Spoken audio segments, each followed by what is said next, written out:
Okay. Good afternoon, Rotarians. My name is Sarah Owen, and I'm standing in for your Sergeant at Arms, Tom Collette. Welcome to the Rotary Club of Gainesville meeting for Tuesday, July 19th, 2022. Guests and visiting Rotarians joining us virtually on Zoom, please identify yourself in the chat.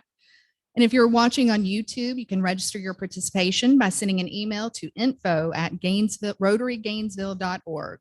Now, Pete Enwall will lead us in a song and pledge, followed by Ian Fletcher giving the invocation. Hey.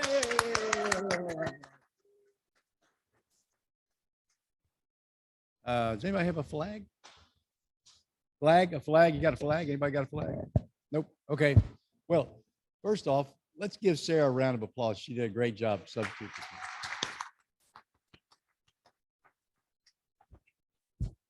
Hey, I don't know where the flag went.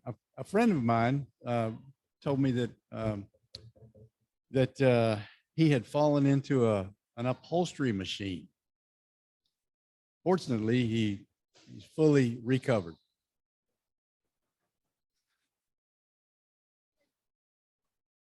Flag? Anybody got a flag? What do you do if there's no flag? All right. God, we're going to sing God Bless America.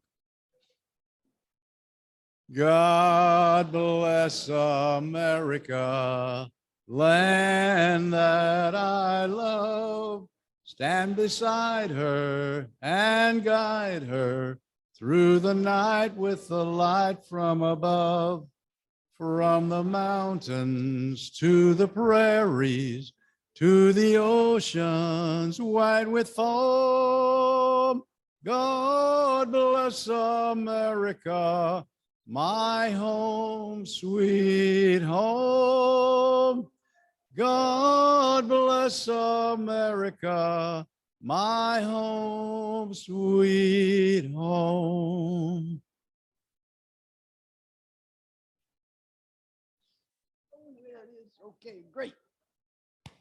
I pledge allegiance to the flag of the United States of America and to the republic for which it stands, one nation, under God, indivisible, with liberty and justice for all.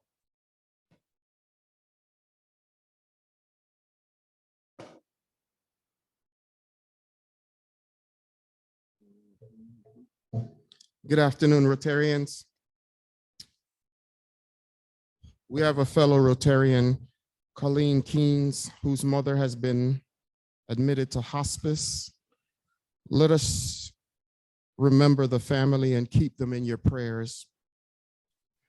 Also today, please remember all families whose loved ones are in hospice.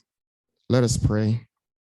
O everlasting one, we lift our heads to the hills from whence cometh our help.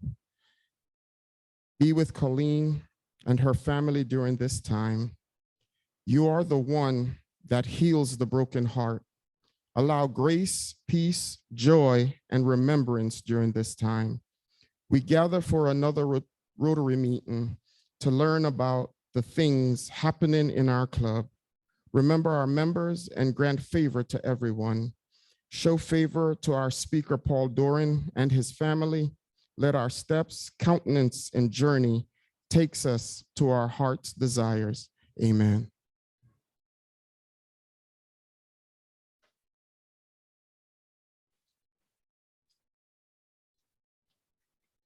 Members with guests, please remain standing, and Jason Shank will bring the microphone around for introductions.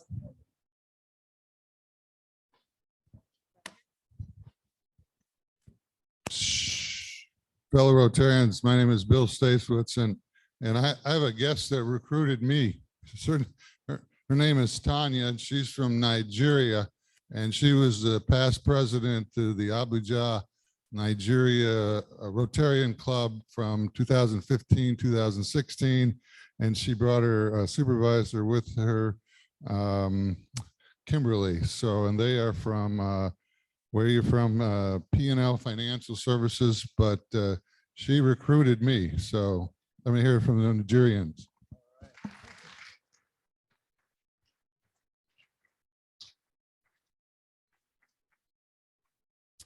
Do we have any visiting Rotarians? If so, please stand and introduce yourself.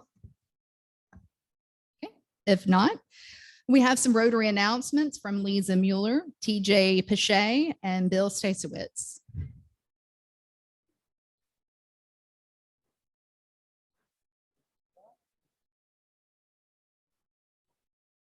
Our announcements.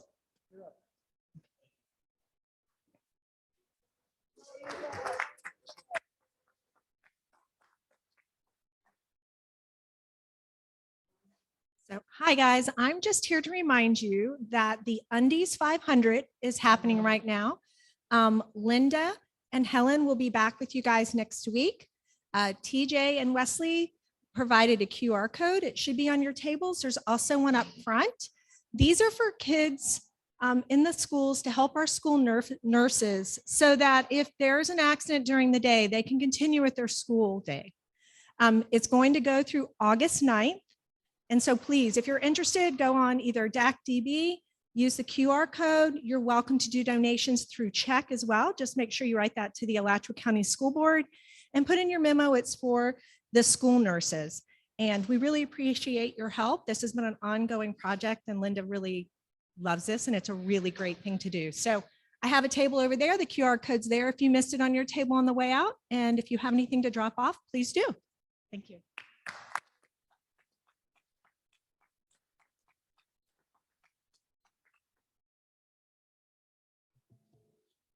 Hi, everybody. We're going to be doing teacher appreciation bags like we did last year. We'll be doing that on Tuesday, August 2nd. We're doing 5 different local schools, all of which don't have active parent-teacher associations. So they're kind of places where those extra things that often happen at the more affluent schools don't necessarily happen. So we're going to work to step in that role. If you're interested in donating, we do need some monetary contributions. We're at about $350 of the $500 we need. Alternately, you could help me steal Bill's wallet and then we'd be good for the next several years. But otherwise, if you want to just give money, you're welcome to. And please look at your email, sign up to come and help pack bags. I think right now it's just Ben and I, so it would take a really, really long time to do it. Not that I don't want to spend a ton of time with Ben, but we may not have enough time to do it in the time that we need to. So please, please, please come help out with it. Thank you.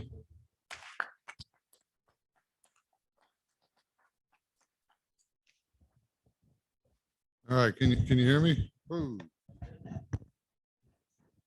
But now, messing around. Okay, so on your tables, you will find the random Rotary recognition cards that can be used by anyone, for anyone that you're grateful for. We all have much to be grateful for, and believe it or not, it never grows old to hear good news from others. The more love you give away, the more love you get. Also on your table is the Pick Six, a simple idea with a powerful impact. We have 100+ members of this club that are not engaged. I encourage you to reach out to those you know, want to know, and if you can't pick 6, just go on DACB and give someone a call and remind them of the Tuesday meeting that they can join us at CADE or on Zoom. As past President Jason Shank says, all y'all have been deputized. Please reach out and grab someone's hand and bring them back to the Rotary family. Legendary leaders. A couple of weeks ago, I was seated at a powerful table of past presidents, longtime Rotarians, and major contributors of their time, talent, and treasure to the Rotarian Club of Gainesville. And Susan Crawley, amongst them, commented that I was amongst the legendary leaders of this club. And bouncing the idea around with Greg, we have come up with the idea of advertising the presence of such leaders ahead of time. Give them an assigned table, ask them to come to the meeting 30 minutes early, and give our new Rotarians a chance to meet them and find out more about the history of our club and more about themselves, their lives, their craft, and what they are doing in today's world. More about this in the coming weeks from President Greg. I think Davis Rembert has been a member since 1973. That's 1973. My sponsor, Ed Ellett, wave at him, Ed, has been since 1977. Helen Gunstrin, past president and member since 2001. Keith Baucom, whom I'm sure is on Zoom, was a worldwide auditor for a major chemical company and has been a Rotarian since 1986. And there are many, many more. In talking with President Gregg, he asked me where I came up with these ideas on recognition and retention. And I gave much of the credit to David Novak. I first met David Novak when he joined Pizza Hut as our new VP of Marketing. Novak is the founder and CEO of David Novak's Leadership, a leadership development method that teaches leadership skills through online training platform, podcasts, blogs, and videos. He is the author of Taking People With You, Oh Great One, a very impactful book on recognition, and most recently, Taking Charge of You. David Novak is currently hosting a podcast called How Leaders Lead, and he has some amazing guests who are all saved on the podcast. How Leaders Lead, such as Tom Brady, the greatest of all times, golfing great John Rahm, the commissioner of Major League Baseball, Jason Kelly, CEO of Ginkgo Bioworks, which is the largest designer of synthetic DNA in the world, Ken Lagori, CEO of Home Depot, Larry Nance, award-winning sports broadcaster, and golf's greatest living legend, Jack Nicholson. This past weekend, I listened to David's interview with the son of one of my favorite authors, Stephen Covey, who's taken his dad's legendary book, The 7 Habits of Highly Effective People, and built a successful and profitable business around it. He spoke eloquently on David's podcast on trust. I encourage you to check it out. But most importantly, David has agreed to allow me to interview him on Zoom around the success at Yum Brands by the power of recognition. He believes, as I do, that recognition and engagement can and will grow the membership and success of the Gainesville Rotary Club. In 1999, PepsiCo made the determination to spin off the restaurant business, Pizza Hut, KFC, and Taco Bell, and focus on the Pepsi bottling and Frito-Lay. Senior leadership at Pepsi determined that the restaurants were a drag on earnings, which they were, operating as successful holding companies under the PepsiCo portfolio. The restaurants were spun off and Yum Brands were formed. During David's 16 years as chairman and CEO of Yum Brands, Novak and his team doubled the number of restaurants to 41,000 in 143 countries. The market capitalization grew 8 times from 4 billion to 32 billion, and Yum Brands was one of the industry leaders in return on investment capital. On Tuesday, August 16th, coming to our club as a Zoom presenter, I look forward to sharing David's vision of fun at Yum, and I encourage you to block out your calendar, invite your friends and associates to hear from this most impactful leader. Thank you very much.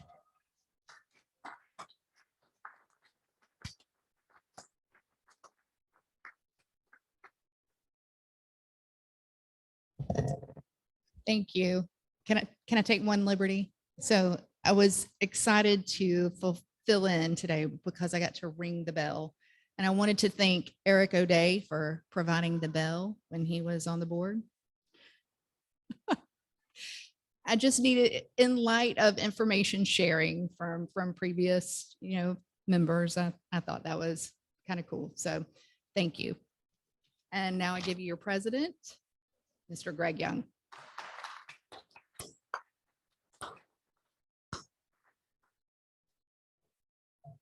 Thanks, Sarah. And I'm glad one thing down on your bucket list, the bell ringing. So,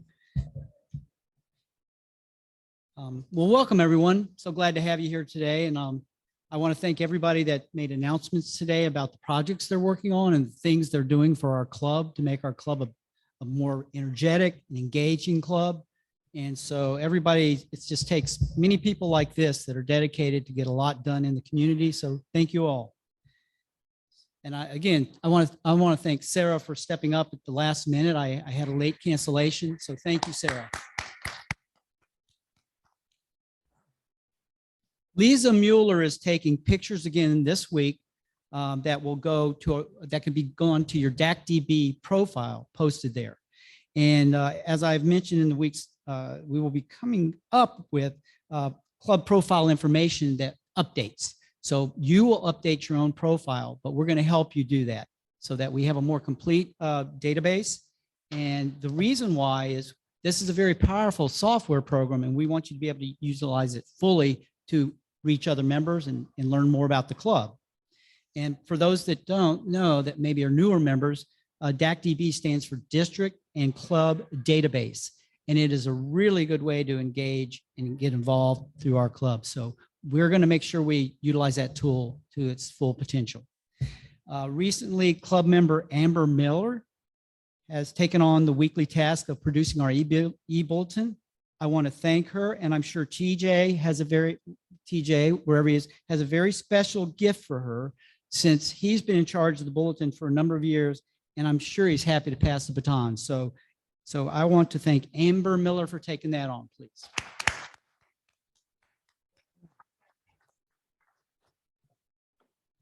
All right, so today I'm also excited to announce two new members of our Rotary Club, Mary Beth, is Mary Beth here? They're Mary Beth Kazmicki, and Lee Purvis. So Mary Beth, if you'd please stand.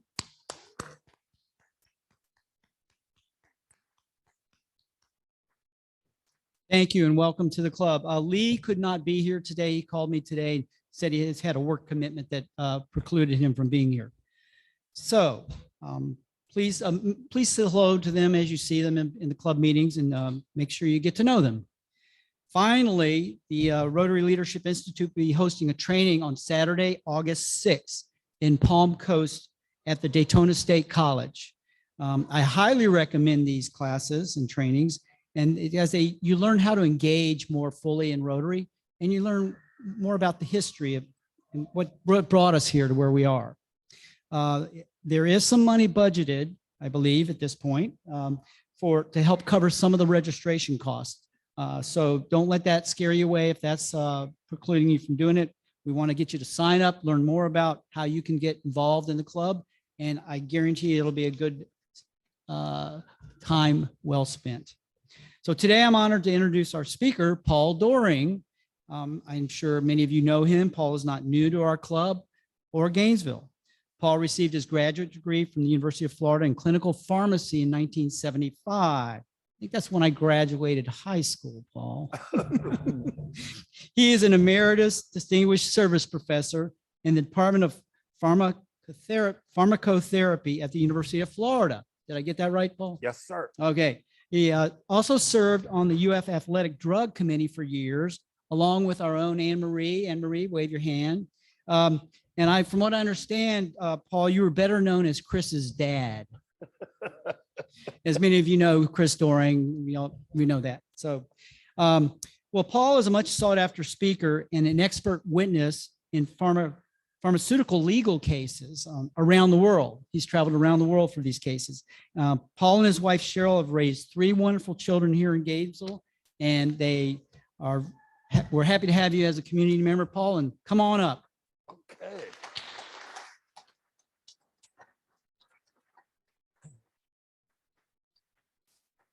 Thank you. I think I'm on. I'm on 2 ways. Can you hear this? I'll try to stay here because we have some nice, what I should say, crowd noise. Crowd noise is good. Remember during the pandemic when there were stadia full of nobody, they had to pay to get crowd noise. We get it for free. So just one clarification about my son, Chris, okay? It's a biological fact that I was here first, okay? And without me and my lovely wife, you wouldn't see Chris getting much more attention than I do. I want to thank Greg particularly because we've been at this for, I think, over 1.5 years, trying to solidify a date and a time and a topic. And just as we thought we had it nailed down, something would come along, this thing they call COVID. You may have heard of that.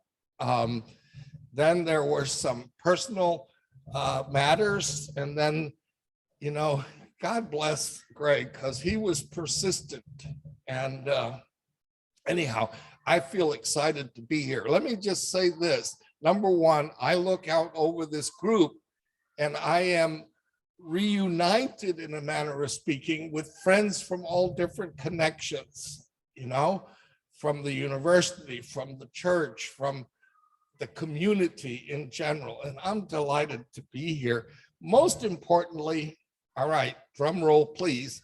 This is the first time that I've mounted a podium giving a formal lecture since my retirement, when I became Professor Emeritus. I thought that would draw lots of people, but frankly, it's kind of like they opened the pasture gate and said, go graze till your heart's content.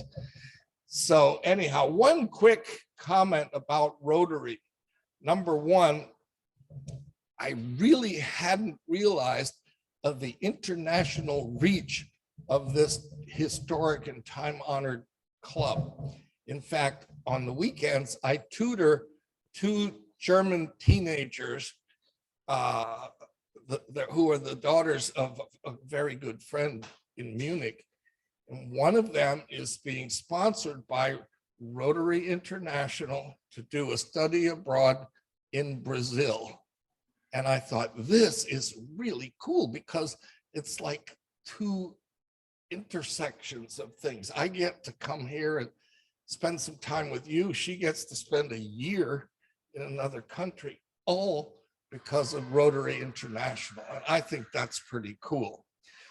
I am going to talk today about, let's see if everything works. Where are we? Oh yeah, whoops, back. Yeah, so I call this direct to consumer drug advertising. Is it a boom or it's a bust? I've already formulated my own opinion. I don't try to be objective here, but you may find that I'm a little critical, in a manner of speaking. Now, we're going to talk about 3 different entities today.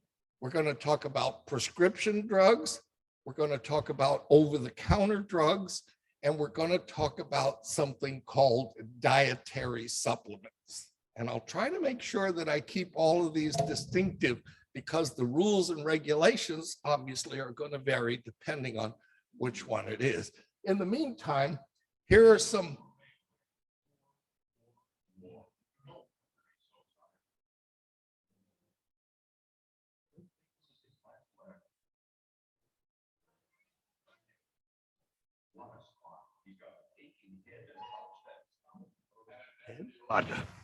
What you need is some Alka-Seltzer. You know what they always say. Yeah, the mail must go through. Oh, no, I mean about Alka-Seltzer. Relief is just a swallow away. Well, Down, down, down, the stomach through. Round, round, round, the system too. With Alka-Seltzer, they always say, relief is just a swallow away. all right. bless that relief-giving Alka-Seltzer. That's what everybody says. With Alka-Seltzer, relief is just a swallow away. All right, I see people that are chuckling. They have some identification with this. Like, Pity the I'm not ready for that guy yet. Like most of us, like me, most of us have gray hair, or in some cases, no hair, because I'll bet you the younger people, what? Alka-Seltzer? Did you notice 2 things in there? They said Alka-Seltzer is good for headache with upset stomach. Now, aspirin, last time I checked, is a stomach irritant.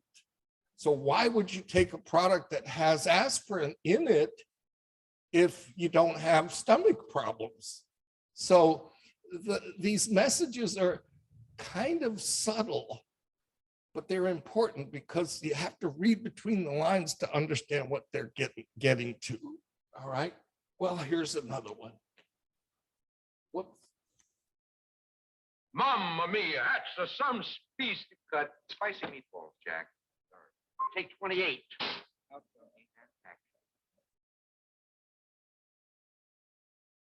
Mamma mia, that's a spicy meatball. Cut. The accent. Huh. Cut. Cut. Missy, micey, ballsy, ballsy. Take 59. And action. Sometimes you eat more than you should. And when it's spicy besides, Mamma Mia, do you need Alka-Seltzer? Alka-Seltzer can help unstuff you, relieve the acid indigestion, and help make you your old self again. Mamma mia, that's a spicy meatball. Okay. All right, funny commercial. I mean, those things are burned into our memories, or at least those who recall these. Very high in salesmanship, very low in information. And I only have a couple more of these just to sort of set the tone. So let's see what happens here. And now another product, Anison, for you on Queen for today. What do doctors do for pain of headache, neuritis, neuralgia? For my patients, I recommend the ingredients in Anison for incredibly fast relief. Yes, 3 out of 4 doctors recommend the ingredients in Anison. And why? See for yourself. When headache strikes, pain mounts up. You feel dull, depressed. Tension puts nerves on edge. Now, aspirin has only one pain reliever. Add buffering, you still get only one. But Anison is like a doctor's prescription. That is a combination of ingredients to 1, relieve pain. 2, help overcome that depressed feeling. 3, calm jittery nerves. You get fast relief from pain, fight depression, calm jittery nerves. I feel great, and Anison doesn't upset my stomach. So remember, when pain strikes, aspirin, even aspirin with buffering, has only one pain reliever. Get Anison with pain relievers 3 out of 4 doctors recommend. Take Anison for fast relief. All right, I need to recognize that intern in there was Dr. Joe when he was first at his residence. No, I'm kidding. Who knows what's in Anison? Aspirin and caffeine. Caffeine doesn't do a thing in the world for relieving pain. Now, psychologically, if you like your coffee first thing in the morning, yeah, maybe. But here's a take-home message. When it comes to drugs, less is more. Why would you take a product with 2 ingredients, one of which doesn't do anything? So anyhow, that's a fun ad. You worked too hard, you ate too much, the cheesecake made you greedy. Let your aching head and stomach hear this message from old Speedy. Alka-Seltzer, plop, plop, fizz, fizz. Oh, what a relief it is. Plop, plop, fizz, fizz. Oh, what a relief it is. Those Speedy bubbles relieve your upset stomach and headache fast. For acid indigestion alone, Alka-Seltzer Gold. Oh, what a relief it is. What a relief. That's Speedy, by the way. Many people recognize Speedy. If you don't, you missed out on a great advertising campaign. Notice there was a thing there that said read label directions.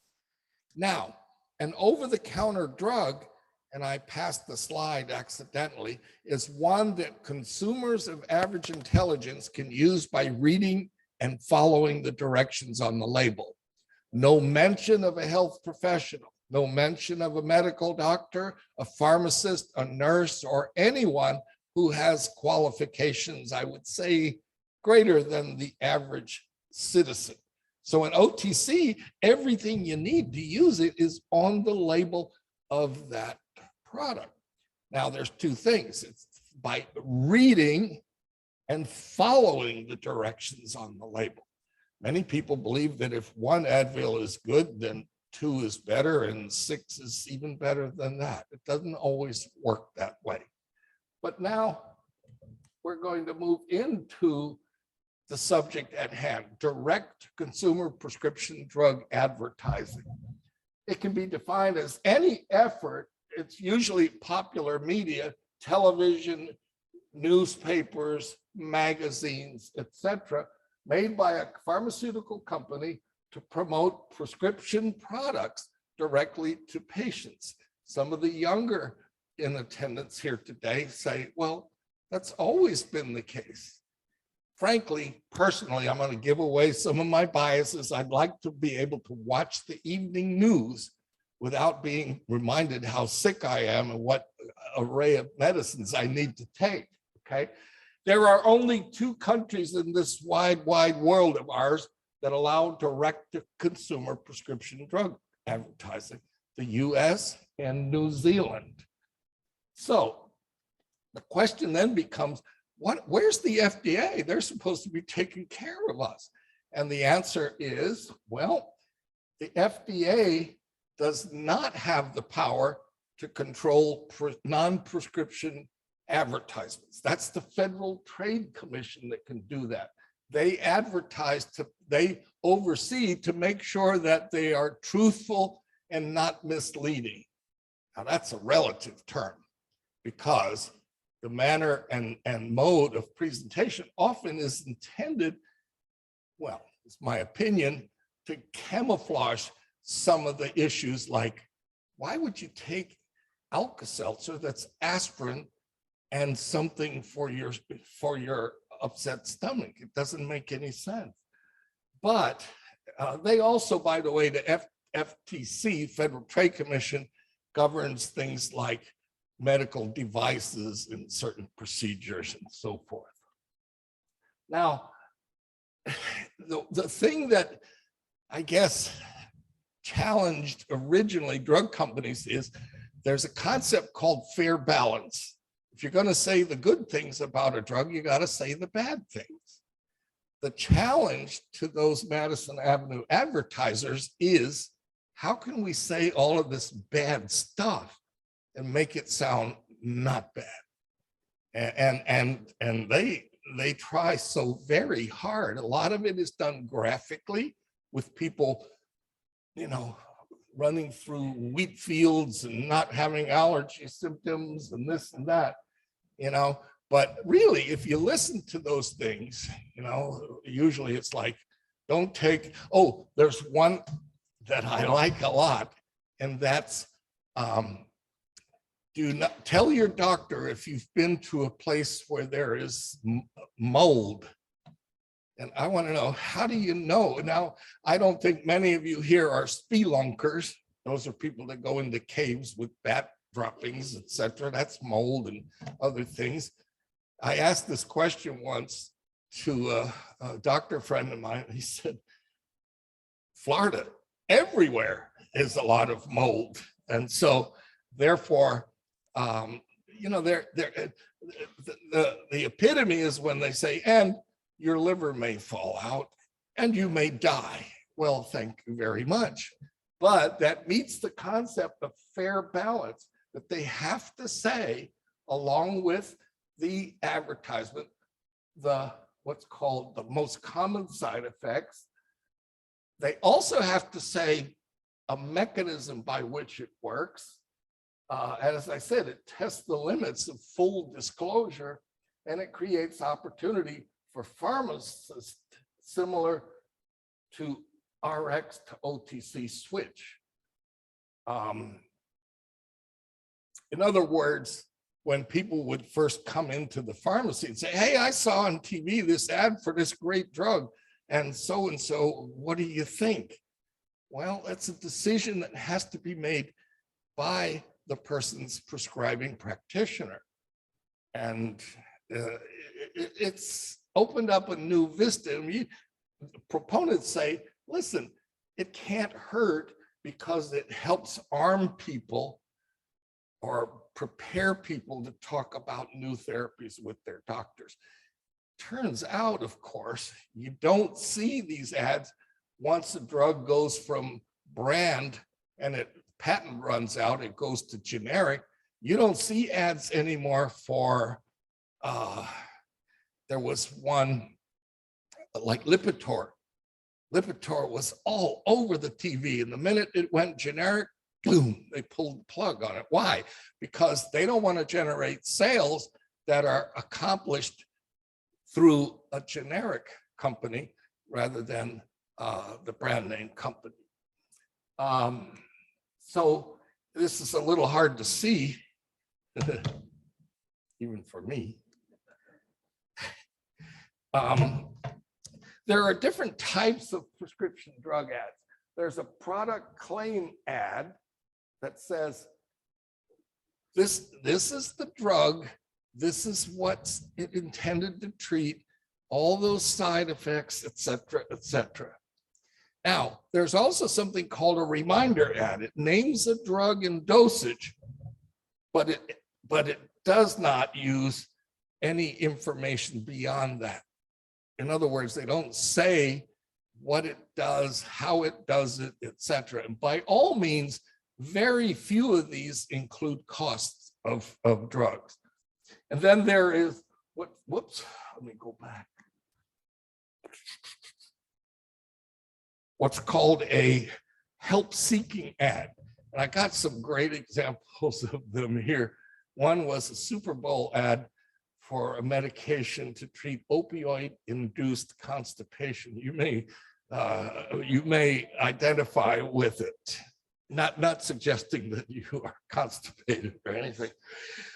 Now, it turns out that, why would manufacturers spend the kind of money they do spend on direct-to-consumer prescription advertising? Well, that's a simple answer, because the ROI, the return on investment, last I read was about $4.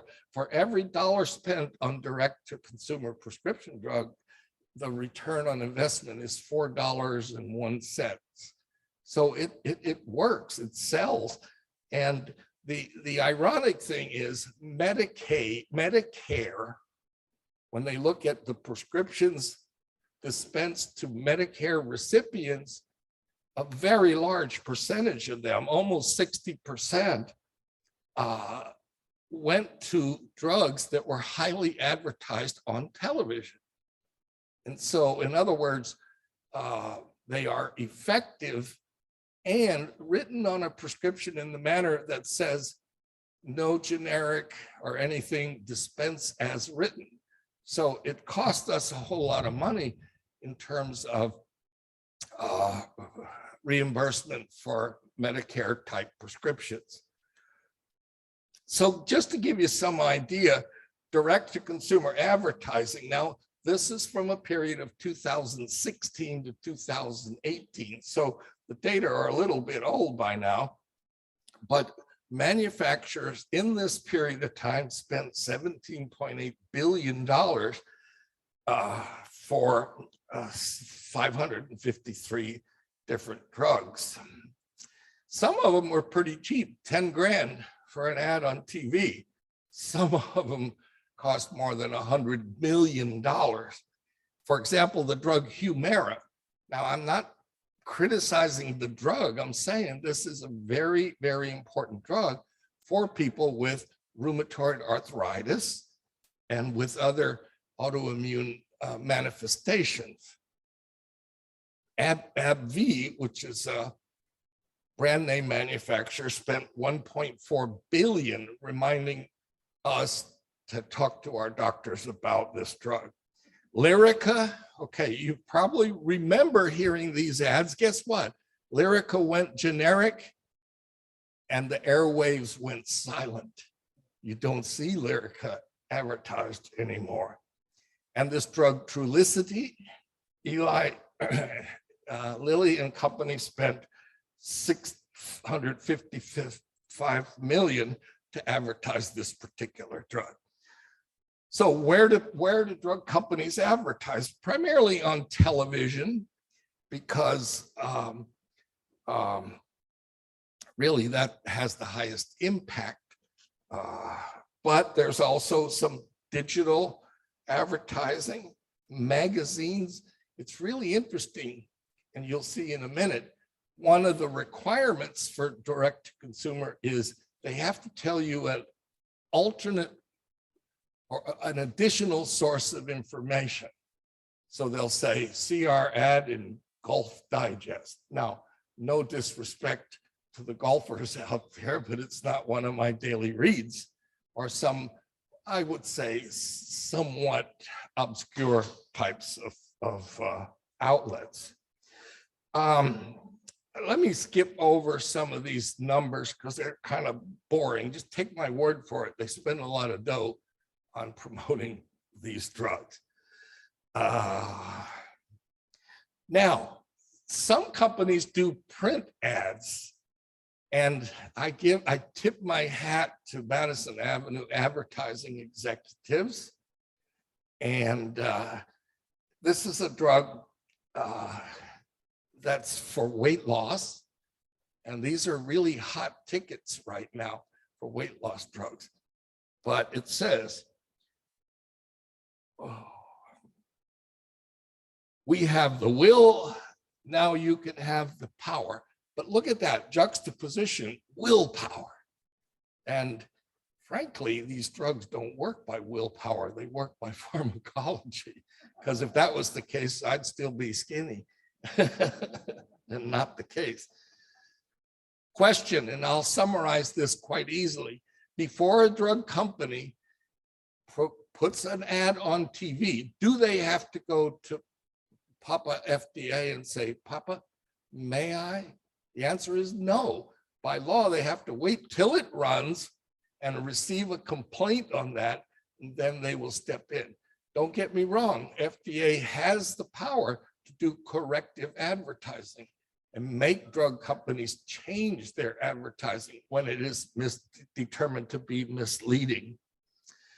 So what must these ads tell you? They have to say at least one approved use for the drug, also the generic name, all the risks of using the drug, not all, but virtually all.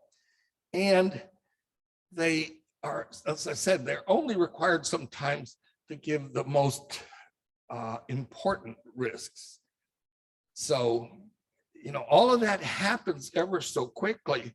They're not required to tell you anything about how much it costs. If there's a similar generic, if the similar drug with fewer or different risks, and so on, and so on. And all of this is not required and most often is not shared. Does the law say anything about the design of ads for prescription drugs? Well, the layout for an ad, in other words, the way the information is presented, can affect whether an ad meets the fair balance requirements.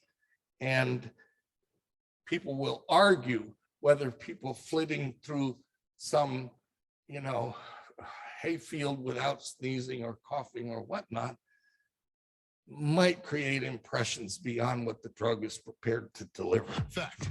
So here we go. Listen to these words carefully. Choice for pain relief, more than the medicines in Tylenol or Aleve. Use the medicine that pharmacists use most for themselves. I want you to listen to these words very carefully. It's just you. Whoa. She got ahead of me. Sorry. She always does that. The medicine in Advil is their #1 choice for pain relief, more than the medicines in Tylenol or Aleve. Use the medicine that pharmacists use most for themselves. Relief doesn't get any better than this. Advil. All right. Did you hear that? They said the medicine that pharmacists use. I take ibuprofen. Every time you take Advil, you're taking the medicine. I don't spend the extra money for brand name Advil because I have full confidence that the generic will work. So when they say take the medicine that pharmacists use the most, doesn't mean take Advil. It means you take ibuprofen. But they sort of just kind of, you got to listen carefully. Otherwise, well, they may have fooled you as well. Fact. Let's see what It's just you and your honey. Setting is perfect. But then erectile dysfunction happens again. You know what? Plenty of guys have this issue, not just getting an erection, but keeping it. Well, Viagra helps guys with ED get and keep an erection. And you only take it when you need it. Good to know, right? If ED is stopping what you started, ask your doctor about Viagra. Ask your doctor if your heart is healthy enough for sex. Do not take Viagra if you take nitrates for chest pain. It may cause an unsafe drop in blood pressure. Side effects include headache, flushing, upset stomach, and abnormal vision. To avoid long-term injury, seek immediate medical help for an erection lasting more than 4 hours. Stop taking Viagra and call your doctor right away if you experience a sudden decrease or loss in vision or hearing. Ask your doctor if Viagra is right. Okay. Hey, listen, I don't blush easily. Okay. Two things. I think it is offensive to every woman who's walked the face of this earth, number one. And number two, I blushed. I'm sitting up here blushing when they're talking about such frank subjects. I haven't seen these in a while. One, the patent for Viagra has pretty much run. And do you remember the one for Cialis where this couple was sitting in two separate bathtubs looking out over the Pacific Ocean? I'm thinking there's a non sequitur there. If the stuff works, you'd be in one bathtub. I would think. This is for Eliquis. I've always tried to see things from the best angle I could. It's how I look at life, especially now that I live with a higher risk of stroke due to AFib, a type of irregular heartbeat not caused by a heart valve problem. I was taking warfarin, but wondered, could I focus on something better? My doctor told me about Eliquis for 3 important reasons. 1, in a clinical trial, Eliquis was proven to reduce the risk of stroke better than warfarin. 2, Eliquis had less major bleeding than warfarin. And 3, unlike warfarin, there's no routine blood testing. Don't stop taking Eliquis unless your doctor tells you to, as stopping increases your risk of having a stroke. Eliquis can cause serious and in rare cases fatal bleeding. Don't take Eliquis if you have an artificial heart valve or abnormal bleeding. While taking Eliquis, you may bruise more easily, and it may take longer than usual for any bleeding to stop. Seek immediate medical care for sudden signs of bleeding, like unusual bruising. Eliquis may increase your bleeding risk if you take certain medicines. Tell your doctor about all planned medical or dental procedures. Those 3 important reasons are why I'm shooting for something better. Eliquis. Ask your doctor today if Eliquis is right for you. Okay, I'm going to stop right there because I promised we would have time for some questions and all. One thing I want to add is dietary supplements are regulated differently than drugs or OTC drugs.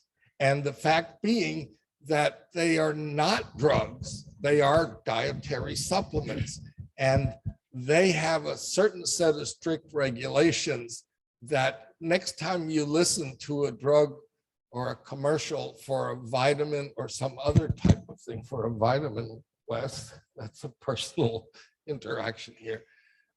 Dietary supplements are regulated quite differently. Let me open it up for any questions. Dr. Doering. Yes, sir. I have a question on, does Prevagen work? You know, I knew that at one time, but I can't remember.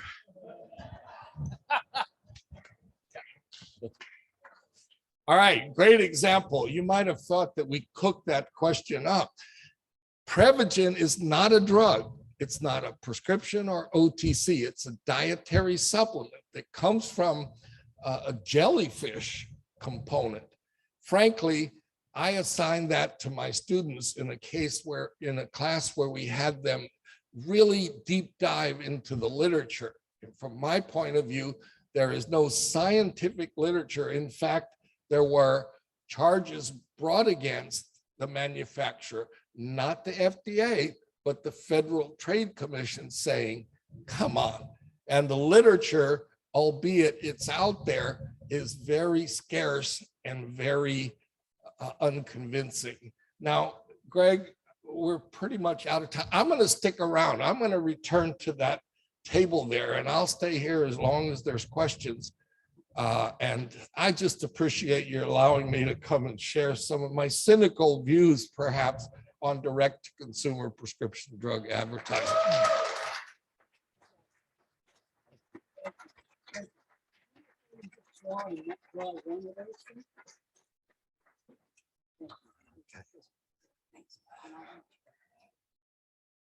Thank you so much, Paul. I don't know that I would call that cynical. I think it's just eyes wide open. For sure. And so I want to thank you for coming and speaking to our club today. You are an expert in your field, and I know that because I know that you travel quite a bit as an expert witness. So anyway, in appreciation of you speaking to our club today, I have a certificate which I will present to you at the table. It's related to the Cade Museum and their research here in working with kids as well. And we would like to present you with this certificate signifying a donation that will be made to the Cade Museum in your name for their helps to fund the opportunities for underserved children in the community here at the Cade Museum. So thank you, Paul.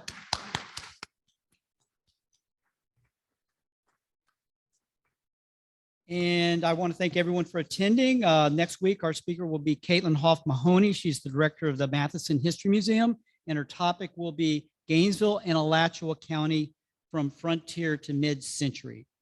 And finally, I think I'll leave you with the quote of the day, which I looked up a little pharmaceutical quote, and I thought you might like this, Paul.